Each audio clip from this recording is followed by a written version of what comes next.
ton fils. Et voilà la suite. Église corps du Christ. Le temps est très mal choisi pour être distrait. Le temps est très mal choisi pour rester concentré sur la vie des gens. Le temps est très mal choisi pour rester sur des futilités. Il y a des grandes choses. Et parmi ces grandes choses, la grande chose qui surpasse tout, c'est la révélation particulière avec Dieu.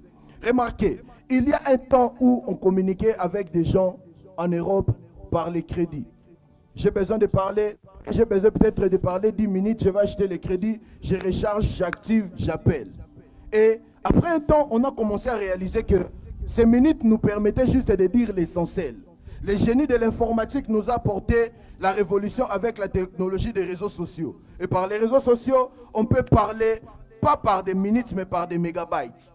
Tu peux parler comme tu veux, jusqu'à être fatigué. Mais on a commencé à développer les besoins ou bien les sentiments de commencer à voir ces personnes. Ça fait longtemps depuis qu'ils ont voyagé. Les génies de la technologie nous ont amené l'appel vidéo.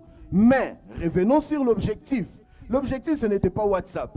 L'objectif, ce n'était pas l'appel vidéo. L'objectif, c'était l'amélioration de notre communication.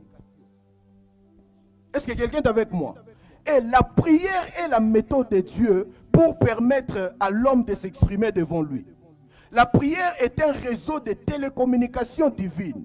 La prière est la technologie divine mise en place pour communiquer avec l'humanité. Et j'ouvre une parenthèse pour dire, autant dans cette technologie, il y a la communication. Une communication est reconnue comme une bonne communication lorsqu'il y a les flèches d'aller et de retour.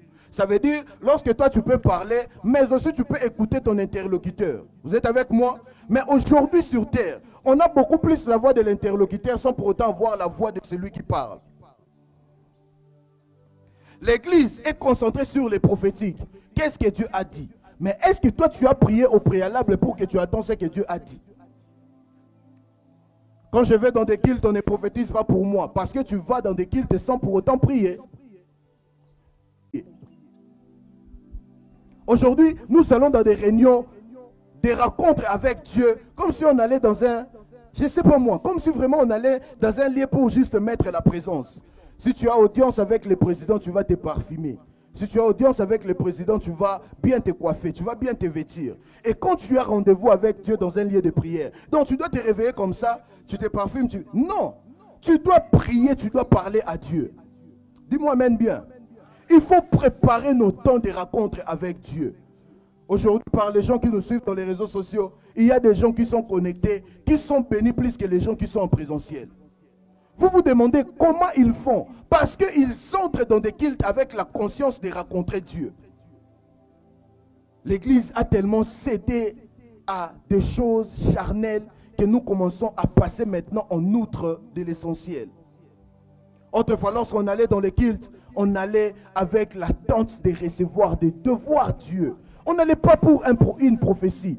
On n'allait pas pour celui qui sait beaucoup prêcher. On n'allait pas pour la beauté d'un lieu. On allait avec la soif de Dieu. Remarquez même les chansons qu'il y avait à cette époque.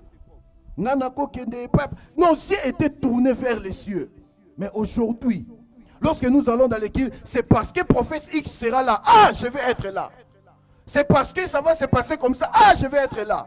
Et Dieu ne trouve plus de place dans des réunions pareilles. Parce qu'il voit que tu ne viens pas pour lui, mais tu viens pour le prophète X. Parce que le prophète X pour qui tu vas venir, il est là. Moi, Dieu, qu'est-ce que je vais venir faire les autres? À peine tu es assis, la personne commence à dire, Dieu m'a appelé prophète. D'après lui, Dieu lui a appelé prophète, ce n'est pas pour prêcher, c'est pour prophétiser. Ah! Et comme ça, vous êtes ici, les jeunes sont là. Vous êtes là, même ceux de famille, vous êtes là. Vous aimez ça. Et aujourd'hui, quand tu vas sortir, tu vas dire, ah, il prophétise, mais bon, apparemment, le lot de qui n'a été bon, ouais.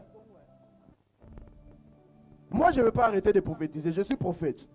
Mais, je suis ici en train de mettre l'emphase sur nos attentes dans des guildes. Ça ne doit pas être les prophéties.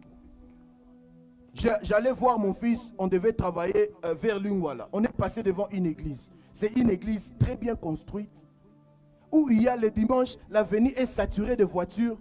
Ils ont une chaîne de télévision, paraît-il.